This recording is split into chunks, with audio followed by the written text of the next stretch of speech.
My parents forgot to bring me to their wedding and then told everyone I was sick as a cover-up, so I exposed them on social media and now everyone will remember how terrible they are. Posted by you/forgotten_child9. I know this seems like a weird situation, but I just feel so angry and depressed that I need to vent, even if no one is listening. So I, 17F, was recently forgotten on the day of my parents' wedding. My parents have been together for about 25 years, but they never actually got married. That's why, when my dad, 50M, proposed to my mother, 49F, on their anniversary, which they have always celebrated on the date my mother found out she was pregnant with my eldest sister, even though they were already together before, everyone, including me, was elated and celebrated the occasion with great joy. This happened all the way back in February. They immediately jumped into wedding planning, deciding very early on to have a small event in Hawaii with just the closest family and friends for an intimate ceremony. Almost immediately, my mother asked my sister, 25F, to be her maid of honor, and my dad asked my brother, 22M, to be his groomsman. I wasn't surprised or offended by this. My sister had always been a mommy's girl, and they both enjoyed spending time together shopping and socializing, so they had a very close bond. The same goes for my father and brother. They always played football together and messed around with cars. My father even trained my brother's team for a while in middle school. That had always left me as the odd one out. I tried to insert myself into my family's hobbies and the groups they had within our home, but I was always rebuffed. Maybe they could sense that my interest in their activities wasn't all that genuine, or maybe they just didn't care. Either way, I was used to being the last and least important member of my family. Mom had sis, dad had bro, my parents had each other, and my two siblings were closer to each other than they ever were to me, leaving me very lonely and isolated in my own home. During the preparation for the wedding, it was initially suggested that I be the flower girl, but my sister thought that role would be more appropriate for her daughter, 3F, so that idea was quickly tossed aside. Later on, my maternal grandmother suggested that I might read a poem or give a short speech during the ceremony, but both my parents refused because they wanted the wedding to be low-key, and they didn't think a cheesy and sappy speech would fit their vision, their literal words. I was still okay with all of this, even though it hurt to know I would be the only member of the family to not actually be part of the wedding party or have any role at all on the day. As the day approached, my parents and siblings got more and more caught up in all the wedding planning. I noticed my mom didn't invite me dress shopping and that whenever they had discussions about the venue or the event, I was left out. So, I decided to see if they would realize that I wasn't being involved at all and kept quiet, waiting for them to ask me something, anything, about the wedding, but that never happened. The wedding was set for 3 weeks ago, at the end of August. The day before the departure, my mother casually asked if I had my luggage ready because we couldn't be late to the airport. I bluntly told her that I hadn't prepared anything. She looked confused for a second and then snapped at me for not being prepared. I then asked her if I even had a ticket, and her face went pale.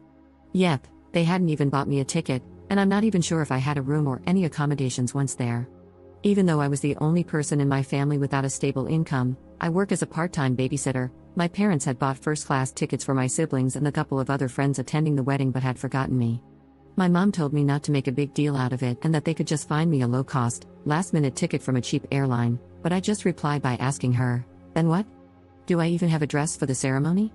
She had gone with my sister to buy hers and all the other female guests months ago, but I wasn't included. That's when my father came in and told me to suck it up, saying that I've never been a girly girl, so I could just wear whatever. I got mad at this because, even though I'm not the most feminine girl on the planet, I would have loved to be included in such an important part of my parents' wedding. It wasn't about being feminine, it was about the fact that I had been excluded from everything that had been going on for months. We all got into a fight, with them calling me entitled and accusing me of making myself small intentionally so they would forget me, as if that's a valid excuse for ignoring a child. They ended up telling me that if I was going to keep this attitude, I might as well skip the whole thing altogether, to which I responded with a defiant fine and went to my room. The next morning, they all left for Hawaii without me. The ceremony was really small, but they all posted loads of pictures on Instagram and Facebook about how perfect and magical the whole week had been. People quickly noticed that I wasn't in any of the photos and asked my parents why. They replied that, unfortunately, I had caught COVID before the trip and had to stay behind. My blood boiled at this. I don't know why this was the straw that broke the camel's back, but it was. I decided to take a COVID test and posted a picture of myself holding the negative test, captioning it, "Not sick at all, just forgotten." I tagged everyone who had questioned my absence from the trip and the wedding in the picture, and, for good measure, also every person invited to it. I also wrote in the comments about how my parents had literally forgotten about me until the day before the trip and how they had actually uninvited me. Most people were on my side, while others couldn't believe it and thought there must be more to the story than what I was saying. But one thing is for certain, I completely ruined my parents' wedding, and their day was overshadowed by my confession. At first, I felt quite satisfied with myself for standing up for myself, but after a barrage of messages from my family calling me every name in the book, and later, when they came back, furiously attacking me for my immature actions and spoiled behavior, my pride deflated quickly, and I began to feel awful. I hate my family, and I hate being in this house, but I'm a minor and can't leave just yet. I do feel like I could have handled the situation better, though, and now I feel so depressed that I'm second-guessing everything I did, from not speaking up earlier to the way I exposed them. I also feel guilty about the lack of connection between my family and me, and I wonder if I could have done more. Am I wrong for ruining my parents' wedding when they forgot about me? Update 5 days later. Hi everyone, I wanted to write an update earlier, but I'm still kind of a mess at the moment. However, since my post had such an overwhelming response and so many people commented and sent me messages, I figured I should share the latest developments. First of all, let me start by thanking everyone who commented on my post and shared their own experiences or perspectives on my situation. Thank you so much. A few days ago, I could barely find the energy to get out of bed, and my family's comments had really made me believe that I was guilty for everything that had happened.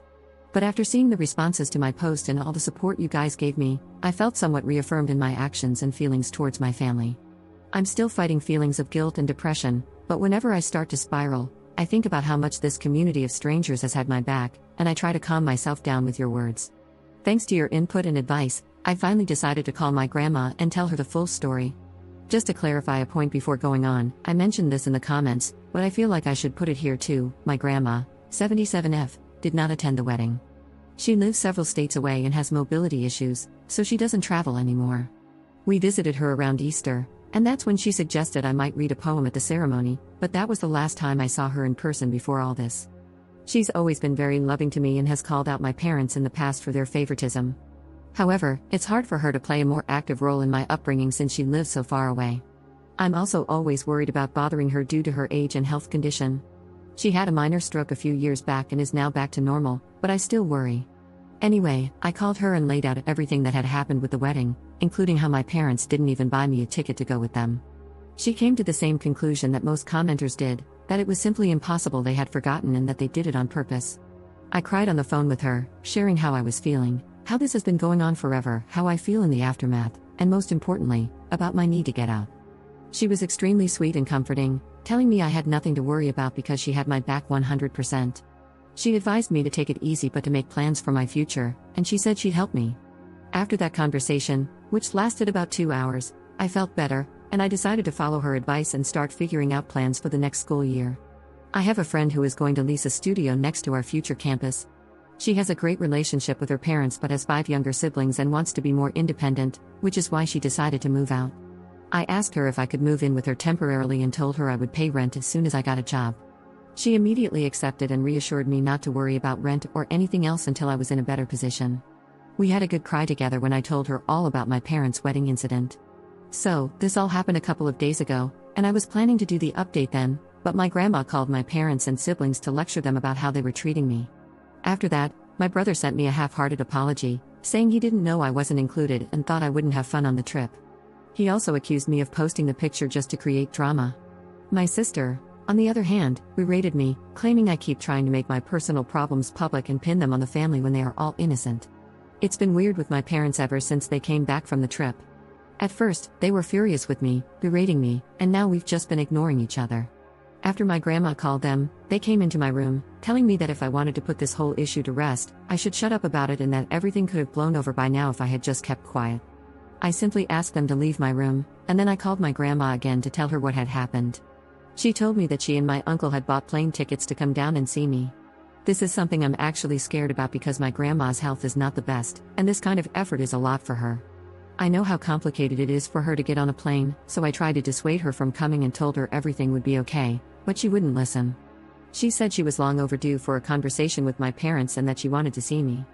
I'm stressed for her, and I feel like I forced her to take a long, uncomfortable trip because of me. Maybe I should have dealt with this myself. I do want to see her, and I want nothing more than to hug her right now, but I'm worried about her. At least my uncle, my mom's older brother, is coming with her, but I hope she doesn't exhaust herself or that nothing happens to her, because that would break me. They arrive tomorrow and haven't informed my parents about their trip. My grandma asked me to keep it quiet until she gets here.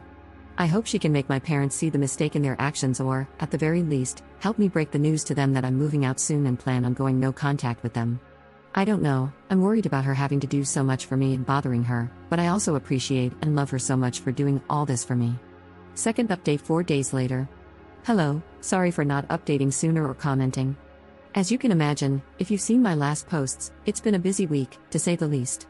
A lot of people have been messaging me and commenting on the post, and I haven't had time to respond to anyone until today. I'm sorry for that. You all have been so helpful and caring about me and my story, and it's been truly eye-opening and terrifying to see how many people have gone through similar stories of neglect and abuse. I just want to thank you all for taking time out of your day to send kind words to this internet stranger. This update will be long, so I apologize for that. I'm just going to continue where I left off. So, my grandma called me to tell me she was coming here to see me and help me out.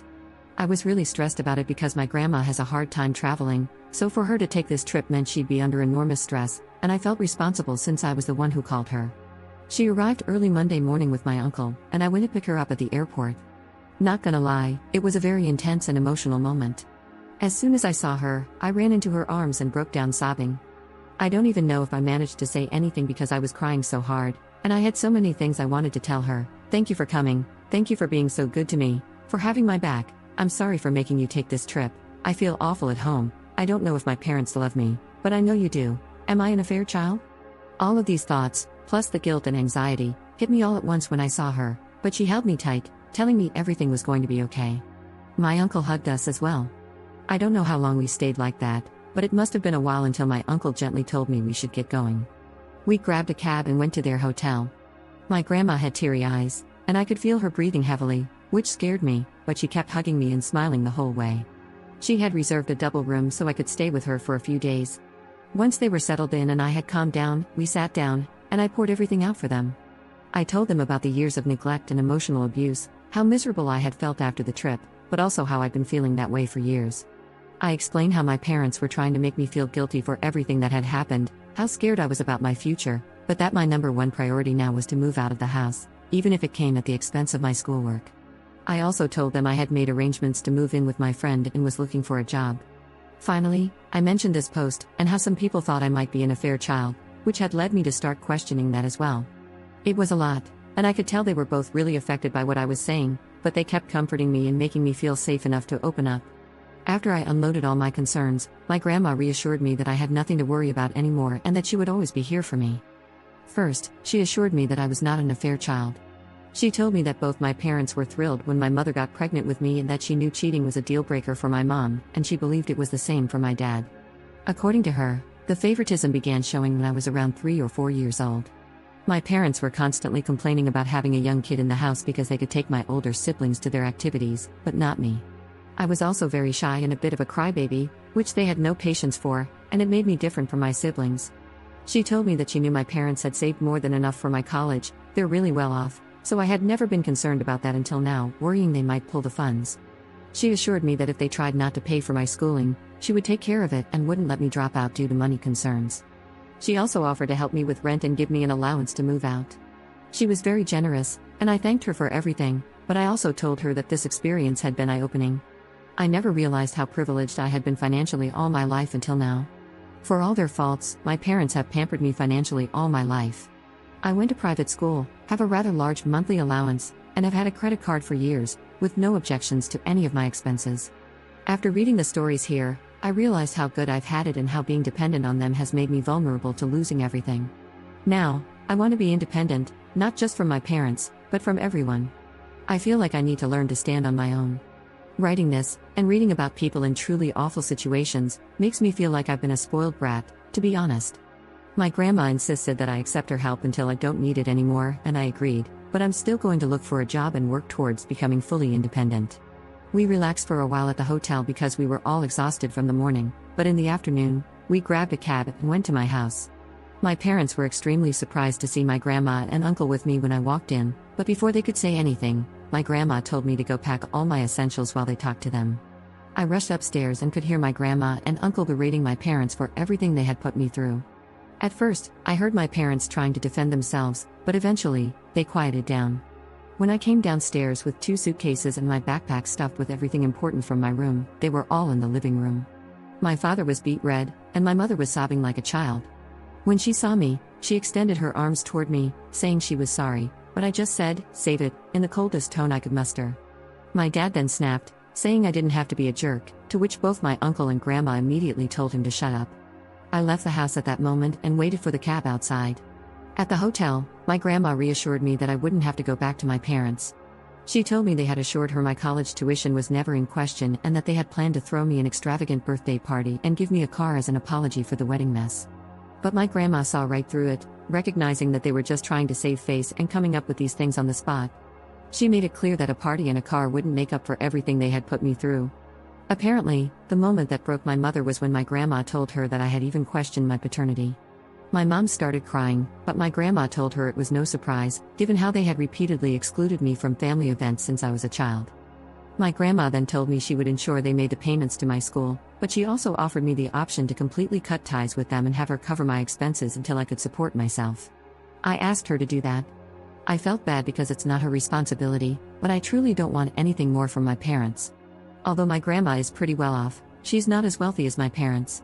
Still, she reassured me that everything would be fine and that any money going to me would simply be deducted from my mom's inheritance. The next day, we went with my friend, her parents, and my grandma to see the studio we had planned to move into. As soon as we arrived, my grandma immediately said, "Absolutely not." I knew from the pictures that the studio was small and dirty, but when we saw it in person, we found water damage, mold in the bathroom and kitchenette, and rust on the old appliances. I had figured I could live with it for a while, but the adults pointed out something that changed both my and my friends' minds. The studio was street level in a bad neighborhood, in a building that didn't seem particularly safe, with bullet holes on the walls, which I didn't even realize until my friend's dad pointed it out. So, my grandma and my friend's parents said they would help us find an apartment in a better location and cover the extra costs. Both my friend and I want to be independent, but we understand that with likely minimum wage jobs in such a high demand area, we won't be able to afford anything better on our own. The plan now is to look for a 2-bedroom apartment. My friend and I will pay what we had originally budgeted for the studio, and her parents and my grandma will cover the difference. I know it's still quite spoiled of me to expect help from my grandma, but after seeing the studio in person, I truly wouldn't have felt safe living there. My friend's parents, who were somewhat aware of what I was going through, told me that I could move in with them until we find a suitable apartment, for which I'm extremely grateful. My grandma is going back in a couple of days, and I've been staying in the hotel with her since she arrived. Apparently, my friend, her parents, and my grandma had already discussed this to make sure I had a safe place to stay until we find an apartment, which is still in the works. Since then, I've been moving the rest of my stuff from my parents' house and setting up my space at my friend's. Every time I go back, my mom keeps crying and apologizing, and even my father has said sorry, but I remain distant and cold toward them. My sister called and said that our mother was a mess and that I was a jerk for what I had done, but before she could say anything else, I hung up and blocked her. I was going to block my brother as well, but then I saw that he had sent me a very long message, apologizing over and over for everything he had done and for not realizing how poorly our parents had been treating me.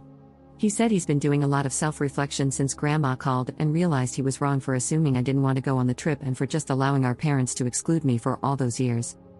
I sent a brief reply thanking him for his words but told him I need space and am not ready to accept his apology.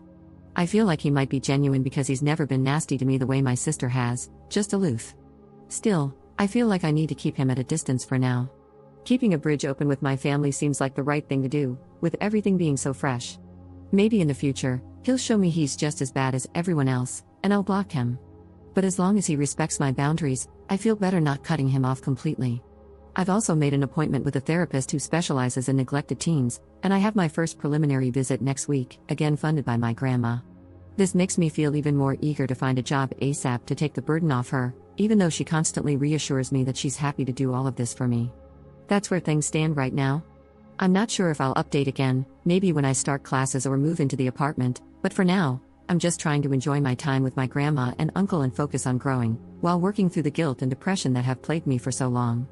I want to thank this community once again for being so kind and helpful to me, and to everyone who messaged me with your own personal stories of getting kicked out or having to figure things out too early. You've helped me feel a lot less alone.